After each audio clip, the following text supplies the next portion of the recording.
دوستو، دنیا بھر میں خبریں تو بہت آتی ہیں، لیکن ایک ملک ایسا ہے جہاں اس وقت تاریخ کا سب سے بڑا انسانی بحران چل رہا ہے اور بدقسمتی سے دنیا نے اس پر چپ سادھ لی ہے۔ اس ملک کا نام ہے سوڈان۔ خیال کریں، صرف آپ کی اور میری ذاتی جنگ نہیں، بلکہ ایک ایسی خوفناک جنگ جس میں ہزاروں بے گناہ لوگ مارے جا چکے ہیں۔ 1 کروڑ سے زیادہ لوگ بے گھر ہو کر در بدر پھر رہے ہیں اور حال ہی میں خوفناک مناظر سامنے آئے ہیں۔ ایک یونیورسٹی کی رپورٹ کے مطابق الفاشر شہر سے سیٹلائٹ تصاویر نے دکھایا کہ وہاں لاشوں کے ڈھیر لگے ہوئے تھے اور خون اتنا پھیلا تھا کہ زمین دور سے سرخ نظر آ رہی تھی۔ یہاں پر ایک منظم طریقے سے نسلی صفائی کی جا رہی ہے، جہاں غیر عرب قبائل کو چن چن کر ختم کیا جا رہا ہے۔ آج ہم یہی جانیں گے کہ سوڈان میں یہ سب کچھ ہو کیوں رہا ہے اور اس کے پیچھے اصل کہانی کیا ہے۔ سوڈان افریقہ کے نقشے پر مصر کے بالکل نیچے موجود ہے۔ آپ کو جان کر حیرت ہوگی کہ سوڈان وسائل کے لحاظ سے بہت امیر ملک ہے۔ یہ افریقہ کا تیسرا سب سے بڑا سونا پیدا کرنے والا ملک ہے۔ ہمارے پورے پاکستان اور ہندوستان میں سال بھر میں جتنا سونا پیدا ہوتا ہے، سوڈان اس سے کئی گنا زیادہ نکالتا ہے۔ لیکن المیہ یہ ہے کہ یہ ملک دنیا کے غریب ترین ممالک میں سے ایک ہے۔ سوال یہ ہے کہ کیوں؟ اس کی سب سے بڑی وجہ ہے چوری اور اسمگلنگ۔ سوڈان کا 90% سونا غیر قانونی طریقوں سے باہر اسمگل ہو جاتا ہے۔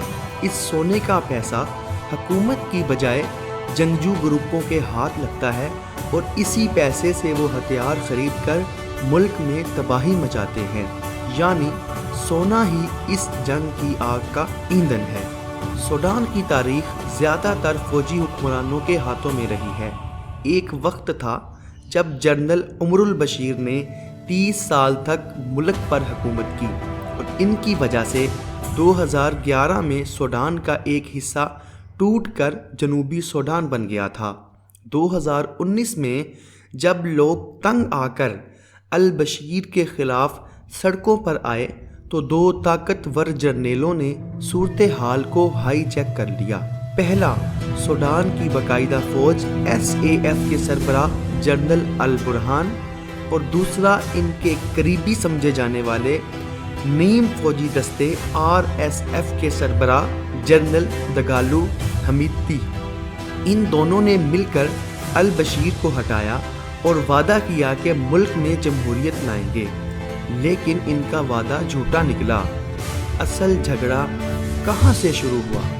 یہ جنگ 2023 میں اس وقت شروع ہوئی جب جنرل البرہان کی فوج نے کہا کہ دگالو کے نیم فوجی دستے RSF کو باقاعدہ فوج میں ضم کر دیا جائے۔ فوج SAF چاہتی تھی کہ RSF کی طاقت ختم ہو جائے اور اس کے ماتحت آ جائے، لیکن دگالو اس پر راضی نہیں تھی۔ دونوں اپنے اپنے عہدے، اثر و رسوخ اور سب سے بڑھ کر سونے کی کانوں پر کنٹرول نہیں چھوڑنا چاہتے تھے۔ نتیجہ 15 اپریل 2023 کو دونوں میں جنگ چھڑ گئی اور پورا ملک خانہ جنگی میں دھکیل دیا گیا۔ یہ بات سمجھنا بہت ضروری ہے کہ آج جو RSF نسلی صفائی کر رہا ہے، اس کی جڑیں بہت پرانی ہیں۔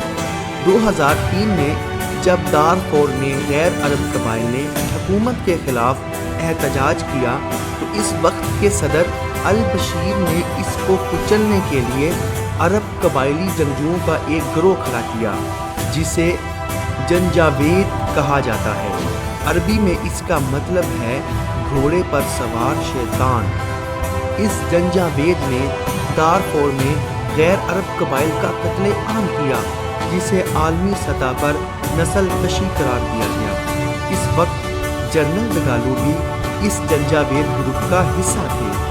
بعد میں بین الاقوامی دباؤ پر اس جنجاوید گروپ کا نام بدل کر RSF رکھ دیا گیا، یعنی ریپڈ سپورٹ فورسز۔ اور دگالو کو اس کا سربراہ بنا دیا گیا۔ آج کیا ہو رہا ہے؟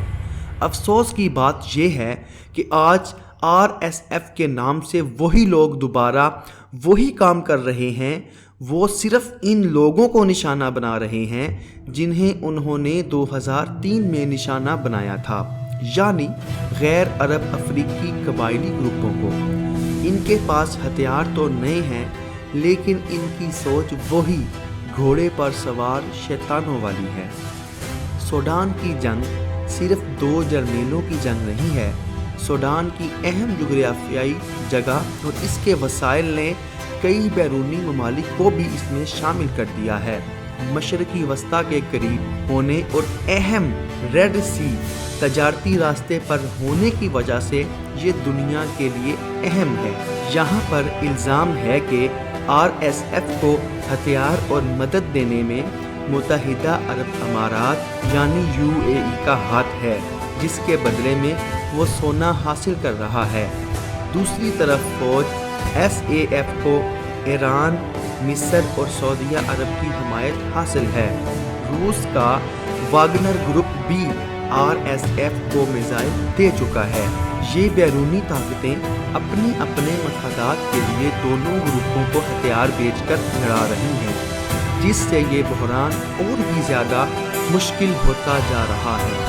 آج ان 2 جرنیلوں کی اقتدار اور پیسے کی بھوک نے ایک پورے ملک کو برباد کر دیا ہے۔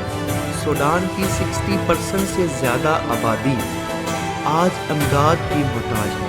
لوگ بھوک اور بیماریوں سے مر رہے ہیں۔